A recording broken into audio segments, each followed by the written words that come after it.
ভাঙল কাঁসরাই নদীর বাঁধ, প্লাবিত পাঁশকুড়া পৌরসভা ও গ্রামীণ এলাকাগুলি, আতঙ্কে বন্যা কবলিত এলাকার মানুষ। পূর্ব মেদিনীপুর জেলার পাঁশকুড়া পৌরসভার 17 নম্বর ওয়ার্ডের জন্দরা এলাকা ও 15 নম্বর ওয়ার্ড এলাকার কাঁসরাই নদীর বাঁধ ভেঙে যায় গভীর রাতে।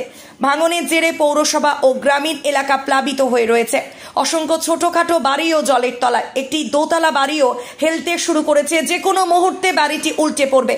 ইতিমধ্যেই সেচ দপ্তর এবং জেলা প্রশাসনের আধিকারিকেরা উপস্থিত হয়েছেন। উদ্বেগজনক পরিস্থিতি পূর্ব মেদিনীপুরের পাঁশকুড়ায় বুধবার ভোরে পাঁশকুড়া পুরসভার 18 নম্বর ওয়ার্ড এলাকায় হুড়মুড়িয়ে ভেঙে পড়ে নদীর বাঁধ।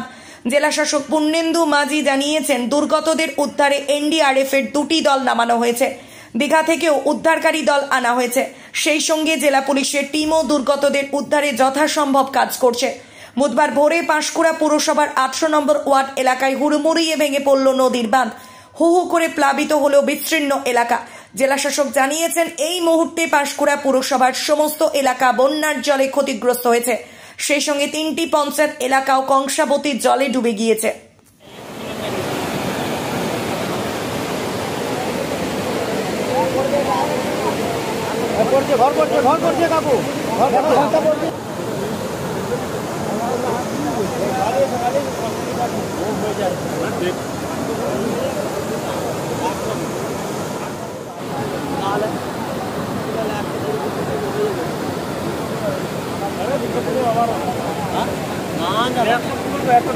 কতটা